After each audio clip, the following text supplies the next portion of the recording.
Assalamu alaikum. And hello, everyone. I'm your host, Hannah Zuberi, and welcome back to another episode of Justice for All Now on Muslim Network Television. You can watch us 24/7 on Samsung Galaxy 19 and Roku TV, Amazon Fire TV, and soon Apple TV. Today, we're going to be talking about the persecution of the Falun Gong. Falun Dafa, which is also known as Falun Gong, is a spiritual practice that millions around the world have made a part of their lives. Rooted in Buddhist tradition, it consists of two main components: self-improvement through the studies of teachings and gentle exercises and meditation. Like many other religious groups in China, Falun Gong, however, has experienced much persecution. The persecution of Falun Gong is the anti-religious campaign initiated in 1999 by the Communist Party of China to eliminate the spiritual practice of Falun Gong in China. And it maintains this as a doctrine of state atheism. It is characterized by a multifaceted propaganda campaign, a program of enforced ideological conversion and re-education, reportedly a variety of extralegal coercive measures such as arbitrary arrests, forced labor, and physical torture, sometimes resulting in death. Much of what we will talk to you about today will remind you of the oppression our Uyghur brothers and sisters are suffering in East Turkestan by the same Chinese Communist Party. So what has been happening to the Falun Gong is happening to the Uyghurs. And to explore this and much more, to learn more about the practice, to hear what they're going through, we have two experts joining us today. They have much research experience in Falun Gong persecution. They are Eric Meltzer and Ingrid Wu. Ingrid is the Vice President and spokeswoman of the Hong Kong Falun Dafa Association, where she liaises with civil society and universities regarding Falun Gong in Hong Kong and the persecution of believers in mainland China. She holds a bachelor's degree from the University of Hong Kong and has worked in finance and media sectors for the past 15 years. Eric Meltzer is a program manager at the Falun Dafa Association of Washington, D.C., where he liaises with the U.S. Congress offices and NGO officials to pass legislation to end the persecution of Falun Dafa in China. Involved in Falun Dafa human rights advocacy work for almost 2 decades, Eric contributed to the passage of several resolutions in the House of Representatives. Thank you so much to the both of you for being here. Thank you so much for having us. It really means so much that that you brought us on the show. Thank you so much, Hannah. And Ingrid, for joining us from Hong Kong. Thank you so much. Hi, thank you, Hannah. I just unmute my microphone. Thank you very much for giving me this opportunity to share my experience and our knowledge on the persecution of Falun Dafa. Thank you. So today I wanted to share with us, and I'll be really honest with you, before I started my human rights work, I was a journalist and I had heard of Falun Gong. I had often seen practitioners in parks, but I had also heard a lot of the propaganda. And until you start doing the work and really researching, it's very easy to fall into that propaganda and think that this is something nefarious. This is something that, and that just taught me, it showed me how little I knew until I started working on and researching and writing about the Uyghur cause and learning what the Chinese Communist Party has done to other minorities in Tibet and other places for me to take another look at the Falun Gong. And this was over past several years, of course, that has built. But I'm really, really happy for you guys to be here and to educate our audience on what this practice is. So please share with us what is Falun Gong?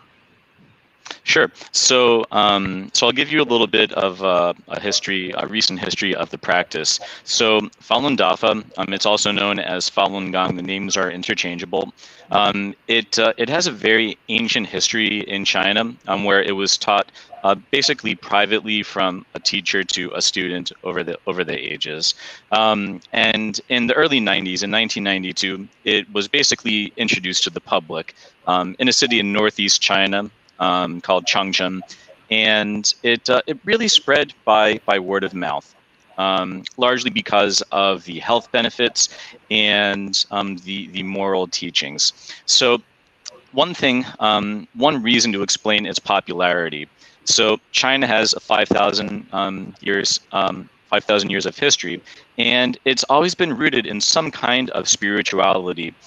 So in mainland China, it's been largely Buddhist or Taoist or Confucian. And so most everyone over China's 5,000 years had some kind of spirituality, some kind of connection with God, with the divine. And when the Chinese Communist Party took over in 1949, through their various persecutions, namely the Cultural Revolution, especially in the 60s and 70s, Chinese lost their connection, their belief in God, and their connection to their spiritual heritage. And so with Falun Gong, it allowed Chinese to reconnect with that ancient heritage, which has been a part of Chinese culture for so many generations. And so it largely spread by word of mouth because of the health benefits. So there are two main aspects of practicing Falun Gong. The first and foremost is improving yourself by living according to the principles of truthfulness, compassion, and tolerance. So the idea is in your day-to-day life, when you come across tests, when something unpleasant happens to you, try to evaluate it according to truthfulness, compassion, and tolerance. And the idea is that these principles are how we become our best selves, and how we can keep digging in and just becoming kinder people, better people, and really getting back to our most the best state and our connection with heaven, basically. And the other part of it is doing meditative exercises. So there are movements that you are still and enter tranquility, opening energy channels. But they're very slow moving. They look something like a yoga or a Tai Chi, but it's a little bit different, and the movements are a good bit simpler, actually. And so the other thing I wanted to mention about it is that Falun Gong, it is not a formal religion in that there is no hierarchy. In the 20 years I've been involved, I have paid exactly $0.00. There's no tithing. And there's no real hierarchy. There's just the person that introduced it, and everyone else is just trying to live according to the principles. So there is very much a deep belief in God, but there isn't the formality. There isn't really like holidays or tithing. It's really just a very personal spiritual thing, and a way to live your life to become more spiritual. And so with this method for Chinese to reconnect with their spiritual heritage, it spread across China, and people from all walks of life in China were coming to practice Falun Gong, where oftentimes they would go to a park, do the exercises, go to work, and maybe in the evening, some people would gather together and study the teachings of the practice. And otherwise, people had a pretty normal life. And people practicing Falun Gong ranged from little kids to doctors to farmers to high-ranking government officials. And so between 1992 and 1998, 1999, roughly 70 to 100 million Chinese were practicing Falun Gong. And that number actually came from a survey that the Chinese government did because Falun Gong doesn't keep records of membership. It was actually the Chinese government that found that out. And basically, by the late 90s, the leader of the Communist Party, Jiang Zemin, was in the midst of a power struggle where, although he was the head of the government, his power wasn't absolute. And so, like many dictators in history, you pick a scapegoat and you target them for elimination. And it was also out of jealousy because, as you know, in China, they want the number one belief that the government wants you to have is that the government is God, and any kind of belief in actually a real belief in God that isn't the Communist Party, they try to stomp out. And so the persecution began July 20th of 99, so just over 21 years ago. And so overnight, Falun Gong practitioners became the largest group of prisoners of conscience in China today.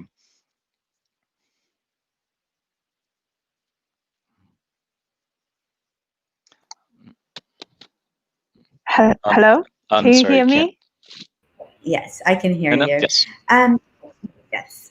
Okay. Ingrid, you are a practitioner of Falun Gong. And so how long have you been practicing it? Is it a part of your family, or was it a personal journey for you? Actually, I practiced Falun Gong since 1996 when I learned it from my relative who was a scholar in Hong Kong University. And then when I went back to Beijing, because I was born in Beijing, and I visited my families in Beijing, I realized that a lot of my family members practice Falun Gong, and because most of them, or in Beijing, for since I was a child, we have a lot of people who practicing different qigong, and I practiced my first qigong when I was just 6 years old. So everyone is practicing different qigong, and then to 1987, I found most of people are practicing Falun Gong, and all of my family members, and also some of my schoolmates, and also some of the my teachers in my schools, they were all practicing Falun Gong, and their feedback was very good. And I also would think it would be good experience. So I got a book from my relative and also read it, and then I realized that some of my bad experience, like my attachment of jealousy, has been disappeared or vanished in just several months, which make me feel amazing, because simply studying a book, and it makes me feel such peaceful and very good in a good change inside. It's not something from outside, because when I was born in Beijing, I actually went to Hong Kong since I was 17 years old. So actually, I was educated in Beijing, and I was basically learned a lot of different knowledge from the CCP government, and I tried to stop my ugly thinking or some attachment like jealousy, but I could not do that. I cannot achieve such kind of peaceful level, no matter using what kind of way. It's just from outside, it's not from inside. After I practiced Falun Gong, I felt peaceful is from inside, inner side. So then I decided to really practice Falun Gong, and now I have been practicing for over 23 years, and I benefit from it a lot. Not only from from the mindset, but also from my body. I felt I became healthier than before. It's really good, and also I see others change. Like my mother also practiced after I practiced first, and then she also got very good improvement on her health. Yeah. So a lot of times here, especially on television, you may see we see these beautiful dances, the Shen Yu, and it's just this beautiful celebration of dance and Chinese culture. And then, but yet the Chinese embassy calls it, stay away from this cult, and encourages Americans to not take part in going to even watch this dance and traditional show. So why is the practice called a cult? Go ahead. I can talk about that. Sure. Yeah. So that's a really good question. I'm glad you brought that up, actually. Mm-hmm. So when one thing that we need to distinguish is that so I'm an American, and oftentimes a lot of Americans will feel that I love my country, but I don't always agree with the government. And those can be that's a pretty common view to have with many Americans. But in China, if you don't agree with what the government says, then you're considered an anti-China force. So there's not really that freedom of thought. And so when the persecution of Falun Gong began in '99, pretty much overnight, the public opinion of Chinese changed, and it became a really bad thing. And there were many misconceptions that I can address. So number one, the reason that Falun Gong is really nothing like a cult is that there is no organization, there is no money. The meetups that exist are sometimes in a high school cafeteria or in someone's living room. There is no tithing. There's no relinquishing of your personal identity. Quite the opposite. After I started practicing Falun Gong, my grades in school became better. I became a little bit smarter. Not that I'm not a genius by any stretch, but I got a little bit smarter, and I was a better student, a better friend, a better son, and it really helped me balance my life. And quite the opposite. Falun Gong does not take people away from their families, from their livelihoods, and it teaches first and foremost that you should be a good person, you should do well at your job, you should be a good student, you should be a good child, you should take care of your parents, following these Chinese traditions. And there's and people come and go as they please. It is as free flowing as anything out there. There's not really much of an impetus to get people to practice Falun Gong. Were it not for the persecution, probably not many people would even know about it. In here in Washington, D.C., where I live, people would go and practice the exercises before work, and that'd be it. Oftentimes it was before anyone even woke up, and you wouldn't even see it that much. But it's because of the persecution that occurred that we have to expose what's happening in China. So it's not an evangelical organization. And it just, there's really no hierarchy and money. Even if I wanted to give money, there's really nowhere for me to give money to learn the practice. Everything is for free on the internet. The books are there to download and read for free. The videos that teach the exercises are free. The music that is used for performing the exercises is free. There is nowhere to give any money, and there's no hierarchy. I'm sorry, we don't hear you, Hannah. So if all these resources are free, then who's funding the resources? How does that come to being? Who develops these resources? Sure. So I mean, as far as a website, I mean, if you actually look at the Falun Dafa website, it is maintained by volunteers. The actual teachings are just posted as a website or a PDF to download. There's not like there's not really a lot of maintenance to do.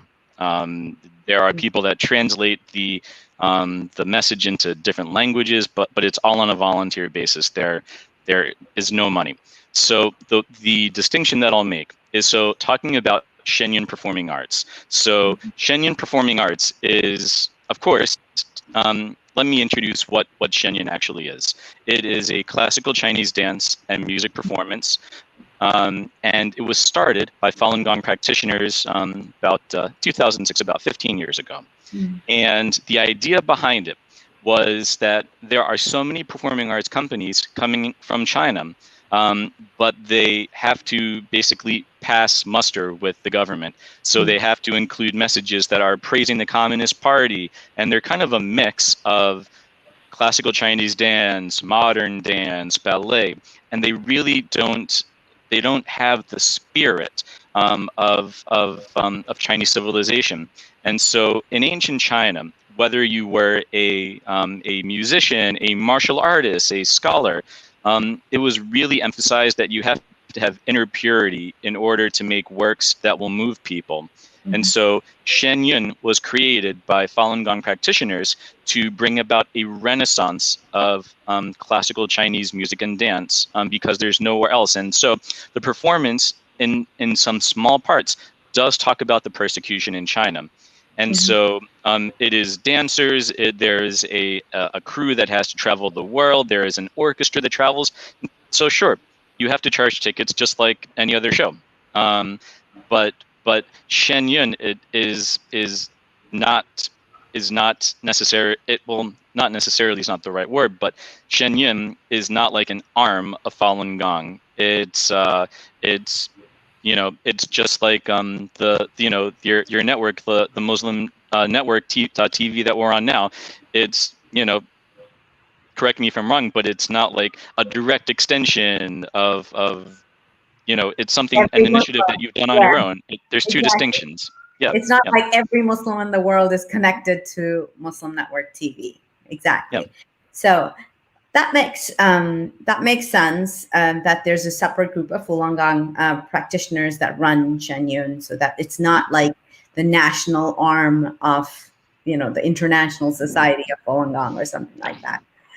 So some say that the reasons why this religious persecution against those who practice Falun Dafa started occurring because of China's atheist and the Communist Party's fear that any group that is not in its control, especially one that subscribes to a different ideology, this fear has built up the persecution.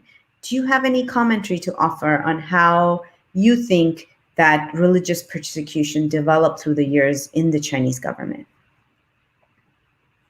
Sure. So what's interesting about the persecution is that, well, before it began, Falun Gong was actually supported by a great amount of the Chinese government because of its health benefits. There was a Chinese government survey that came up with two main findings. Number one, 70 to 100 million practitioners in China. And second, that practicing Falun Gong saved each person around 1,000 Chinese yuan, RMB, in medical expenses, and that totals to 100 billion yuan in medical savings for the government. And so there were actually really high-ranking officials who were quite supportive of it because it led to stability, more money for the government, people doing their work better.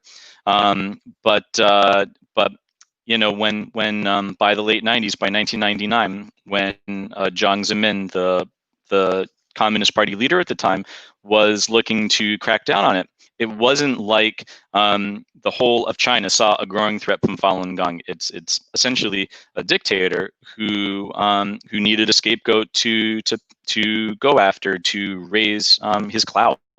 And so as far as the persecution began, it really was out of jealousy. Falun Gong has no political party. There's no political affiliation. Even even in U.S. elections and in politics around the world, there is no guidance on who to vote for. But it's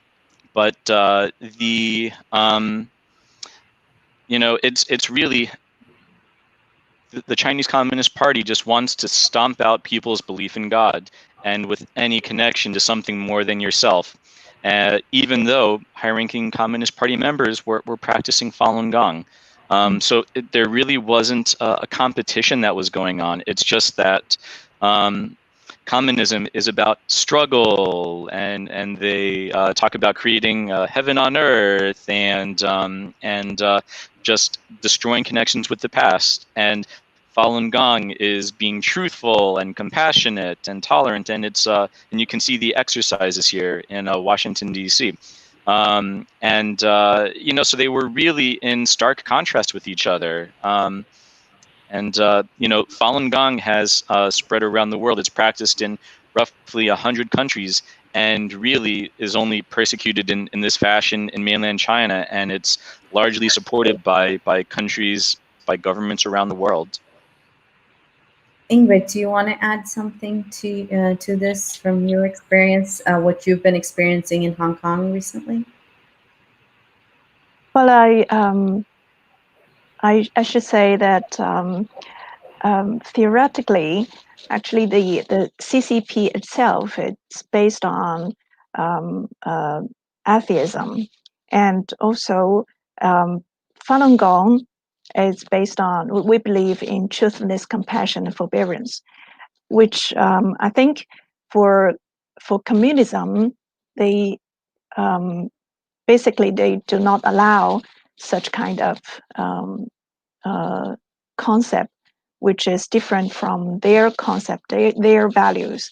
And also, during my grow up in Beijing, I really felt that under the CCP's ruling, I could not say the truth.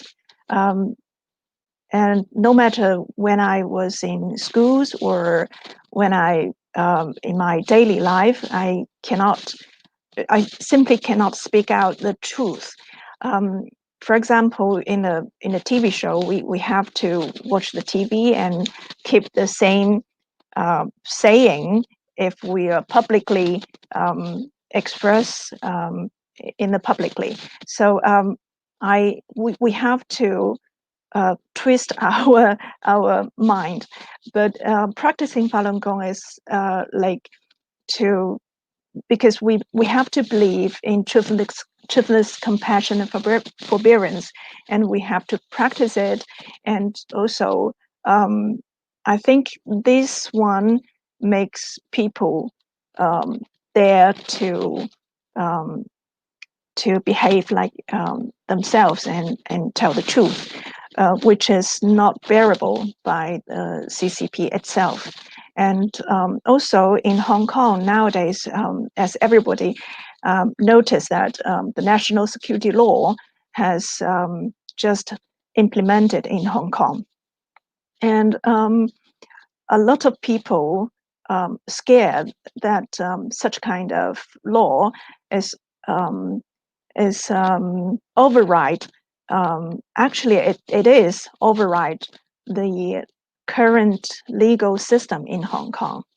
So if there is a conflict between this national security law and also current the legal system in Hong Kong, the national security law can override it. So that means no matter if we have our freedom of speech or freedom of belief, we are under a threat of the national security law, which is under the CCP's concept, CCP's value. And some of people, they are under threat, and also some of our practitioners in Falun Gong practitioners also under such kind of threat from the CCP. For example, so even in Hong Kong, yeah, even in Hong Kong, actually, before national security law, we Falun Gong practitioners, actually, we under the protection of the basic law, we are still having such kind of freedom of belief and freedom of protest, and also exercise freely in Hong Kong.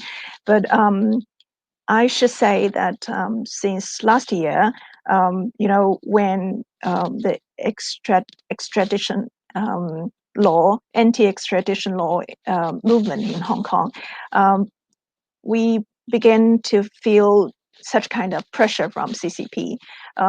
Some of our practitioners got attacked by pro-CCP thugs and into bleed. And also in this year, after the national security law has been effect in Hong Kong, 4 of Falun Gong practitioners got arrested by the Hong Kong police when they are spreading posters in some protest district, and then when police arrested them and also charged them like unauthorized assembly, which is never happened before. And also when one of our practitioner, when she refused to sign any documents or change clothes, which she has that kind of right according to the Hong Kong law, one police officer, he said to our practitioners that you didn't sign documents nor changing clothes. We are going to send you to mainland China for organ harvesting. This is really shock, which actually this kind of speech from a police officer, it has never happened before, because if it happened before, I think he will face a big complaint. But it happens after the national security law launched in Hong Kong. And I think Eric, basically because I wanted to ask Eric this, is when we're talking about organ harvesting, this is one of the methodologies that has been used to persecute Falun Gong in mainland China. So let's talk a little about what kind of practices does the government use to diminish the human rights of people who practice Falun Gong in mainland China, which now Ingrid is seeing appearing in Hong Kong, which is truly frightening. What kind of brainwashing occurs in the detainment camps where people are imprisoned and tortured? And so let's talk about that. And then I want to talk a little bit more about the propaganda and what role that plays in keeping these camps from mainstream media coverage. Sure. Yes, that's a great question. So after the persecution began, well, I should say shortly before, there was essentially a Falun Gong Gestapo that was created called the 610 Office, because it was created on June 10th by Jiang Zemin, party leader at the time. And so the 610 Office is an extrajudicial office, which essentially means that they can abduct Falun Gong practitioners from their homes in the middle of the night. And the 610 Office is really one of the main apparatuses that is used to disappear Falun Gong practitioners. And so as far as forms of persecution that have been employed against Falun Gong practitioners, everything imaginable. From getting sent to jails and labor camps where women are sexually abused and raped. One of the main forms of persecution that's happening that Henna talked about is forced organ harvesting. So China has been doing organ harvesting since the 80s with death row inmates, but the numbers were really small. But after the persecution of Falun Gong began in '99, shortly after, organ transplantation centers started to pop up around China. And Falun Gong practitioners who escaped the clutches of the police had reported that they were given expensive blood tests and organ health tests. And essentially, Falun Gong practitioners, along with Uyghur Muslims in East Turkestan in the Xinjiang region, are being killed for quick organ transplants in China. And so with Falun Gong practitioners and Uyghurs, we're at a really distinct disadvantage. So from some things that I think that we can share in common are, first is that healthy lifestyles. So Falun Gong practitioners don't drink or smoke and are healthy meditators. So that's the first thing. The second is that when Falun Gong practitioners are arrested, oftentimes they don't want to tell the police their names or where they're from because it could lead to their families being persecuted. So so a healthy individual who is off the grid is disappeared, and they're a main target for this. So what is unique about the persecution of Falun Gong is how many independent investigations have been done into the persecution. There was a and this is such a fascinating. This is something that you're mentioning. This is the ties are so the parallels are so vivid to me, because this is the same for the Muslim population as well. The no alcohol, eating healthy, family ties, spirituality, worshiping. This is all the themes are very common. And so this is, what sort of, so when, I wanted to touch on organ harvesting a lot, because this has been going on for the Falun Gong a lot, for a long time. And you have some resolutions in Congress on this as well. Can you share a little bit about that? Yes, of course. So in the House of Representatives, we've had 3 or 5 resolutions passed over the years that, depending on the year, some of them mention organ harvesting once we learned about it. But we've had 5 resolutions passed over the years in the House. We currently have a resolution in the Senate that is pending. That's, I believe, Senate Resolution 274, I believe.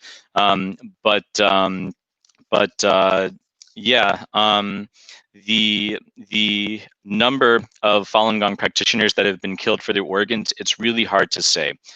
But according to an independent investigation that was done by 2 Canadians, one was a human rights lawyer, another was a former Secretary of State for Asia Pacific, and an investigative journalist who are not Falun Gong practitioners, they estimate that they're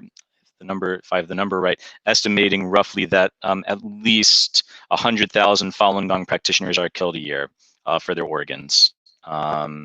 So this is really part of the directive from Jiang Zemin to destroy Falun Gong practitioners physically, bankrupt them, and ruin their reputations. And so this is really a carrying out of the directive from Jiang Zemin. I'm sorry, I don't hear you. So this under Jiang Zemin, he was a Communist Party leader, for those of our audience who may not know who he is. And he shaped the religious persecution campaign around Falun Gong. So how did his ideologies of banning the practice somehow connect to mobilizing the country? And what tactics were used to push this religious persecution forward, because in order for an entire country to fall into this campaign, so it's not just by the government. Please explain that to us, because a lot of times that's not, people can understand, okay, the government is persecuting this certain select group of people, but for an entire society to buy into that, it takes much more work. So. Yeah. Yes, most certainly. So it's largely tied to the fact that in China, if the government says you're bad, you must be bad. There isn't that independent thought where you can think, I love my country, but I don't agree with the government always does. There's been so much indoctrination over the years where for many Chinese, the Chinese Communist Party is China and there's no separation. So the party is always correct. What the CCP says, we will go along with. And of course, there were quite a few examples that really made a big impact on Chinese. So one of the main ways that the CCP was able to create a lot of anger against Falun Gong on Tiananmen Square in 2001. There were some people that set themselves on fire, a selfimmolation, and to be very clear, Falun Gong prohibits killing, killing of yourself, killing of others. If you step on an ant on the ground, okay, but any like truly like taking of life is completely it is not allowed. It is completely in against the teachings of the practice. And so there was actually a lot of rather strange things that happened around this incident. First off, Western media were not allowed to go there. They were blocked from Tiananmen Square when it happened. The security cameras were positioned in a whole multitude of security cameras were positioned on the right spot, right when it was happening. And the actual reports in China, people that were actually in the hospitals that had really severe burns were just out in the open in a regular hospital room, and you don't treat someone who has incredibly severe burns. You don't just leave them in a non-sterile room. And it was actually the United Nations. We presented our findings to the UN, and they basically came to us and said, yes, this is absolutely a fictitious thing. It is not something that Falun Gong practitioners would have done, and it was absolutely something that was coordinated by the Chinese government. So whenever I meet Chinese people face to face, this is actually the first thing that I talk to them about, because this is really one of the big defining things that people from China think, oh, Falun Gong practitioners commit suicide, set fire, are causing disturbances. Other things that are really can shape it is a misconception of Falun Gong practitioners, like not taking care of their health. Another thing. So one of the main forms of propaganda was that, oh, Falun Gong practitioners don't go to hospitals, they don't take medicine. I can tell you personally, not the case. Not the case. I get my annual checkup. I make sure I'm in good health. I do what my doctor says. Ingrid, can we get your take on that? Because you've observed it in your family, and when was the point where they accepted this practice, and when was the point where you saw your neighbors or others turn against the practice? Well, in 1999, when I went to Beijing for a visit with my families, it was in July, just when the crackdown happened in Beijing. And let me tell you my experience on that period. Actually, on the street in Beijing at that time, on the street, several meters, there is a loudspeaker, and the loudspeaker repeatedly um, making the propaganda and against Falun Gong.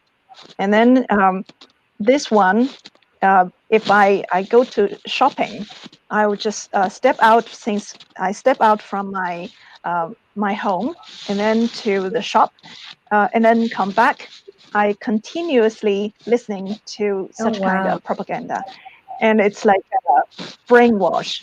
And also in my at home, when I was at home, almost every TV program is playing such kind of propaganda and saying Falun Gong is not is a cult and something like that.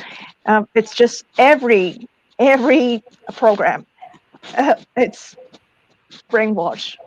So and then it's actually it's like a pressure, and such kind of pressure makes everybody very nervous, and they felt uneasy. For example, I have my two very close friends in my when I was in Beijing. I mean, my classmates in Beijing, and they were two of my very close friends. And I also sent two books to them, and to let them to read. But later, when I went to Beijing, they gave it back to me and saying that they are afraid of practicing Falun Gong, and they said you should not touch it.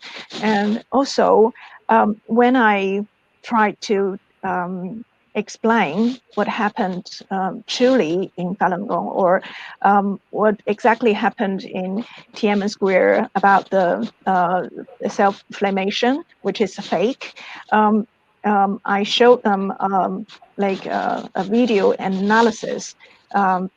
One of my good friend, she stepped away. She refused to watch it, and she stepped away and saying, and then I asked her what happened, and she said, I do not want to choose from you or my husband. And then I realized that her husband is in charge of persecution on Falun Gong in 610 organization, which is like a desktop organization in Nazi, which is override the legal system in China. So this kind of experience that actually happened just around us, and some of practitioners I know, for example, one of my teacher in my when I was in middle school in mainland China, she was sentenced to 10 years. I mean, charged in 10-year sentences, and all her families felt a high pressure, and asked her to give up on her belief, because their families also face a lot of pressure from the CCP. So the CCP actually asked their families to give pressure on Falun Gong practitioners as well. So the influence is not only the practitioners, but also their families as well. So as we're wrapping up the hour, we have a few minutes left, I wanted to ask you, what can human rights organizations, what can lay people who are concerned about this as they hear this? And, so it's so easy for the CCP to tar and feather the Uyghurs as terrorists and Falun Gong as cultists.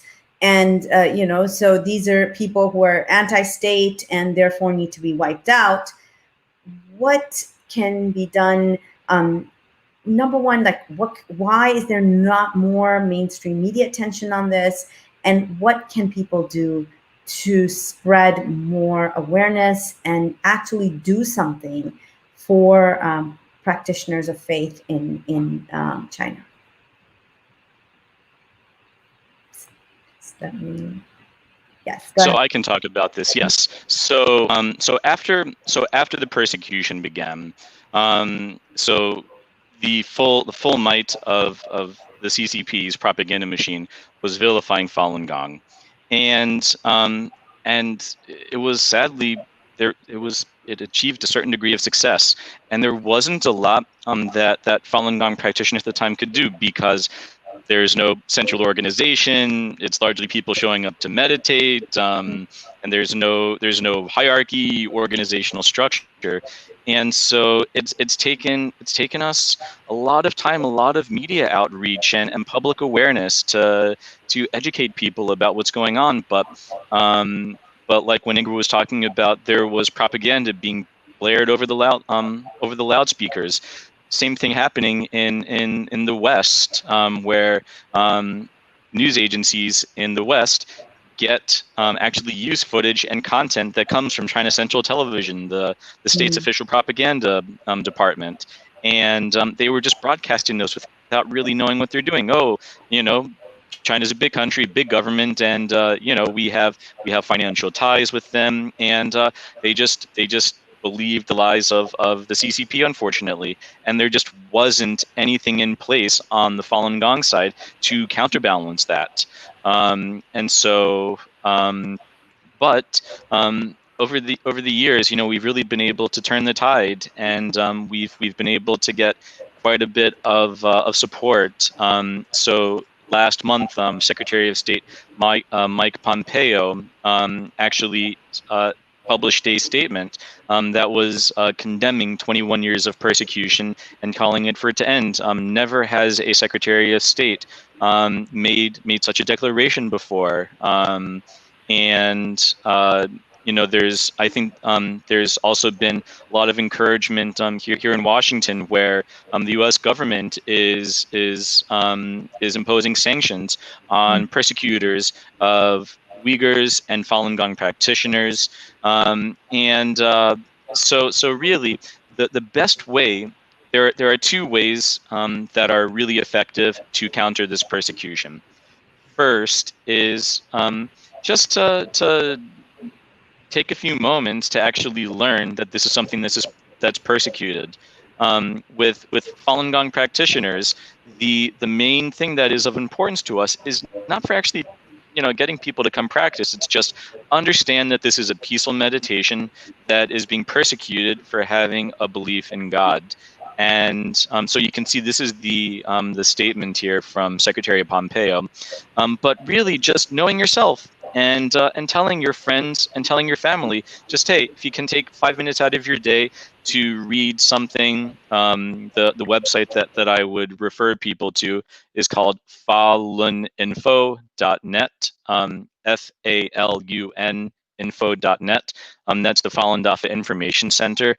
And we also do have a resolution that is circulating in the U.S. Senate, Senate Resolution 274, and if you feel compelled to call your senator if you're in the U.S. and tell them, please co-sponsor Senate Resolution 274, and encourage your senator to have it voted on and passed, because with these resolutions, although they're resolutions and not technically binding legislation, the police in China, when they learn about the U.S. government and people around the world shining a spotlight on the atrocities they're doing, it restrains them. It makes them afraid, because many of these Chinese officials have money and family here in the States. And it makes them fearful, and it restrains persecution, and it shows that the world is watching. So that would really be the big thing. Thank you so much. Yes, go ahead, Ingrid. Yes. In Hong Kong, I have something to share with others about the media, why those media keep silence for over 20 years. In Hong Kong, we have several big broadcast or TV station, and they they have sometimes when you watch the TV, if the background have the Falun Gong protest, they blur the background and they blur the banners, and also sometimes they we received some of the screenshots from the journalist of those TV program. They said to others that stop, be aware of any background showing Falun Gong protest or Falun Gong banners or Falun Gong practitioners or the yellow T-shirts, because if your TV has such kind of background, your TV will be stopped distributing in mainland China, and also your permission of interview in mainland China will be influenced. Such kind of information we received quite a lot for the past 2 decades. Thank you so much to both of you for being here and being on the show. And for all our audience here, we're ran out of time, but thank you so much for learning about this. Do go visit the website and learn about the persecuted Falun Gong practitioners in China. We hope you can join us again tomorrow. Assalamu alaikum.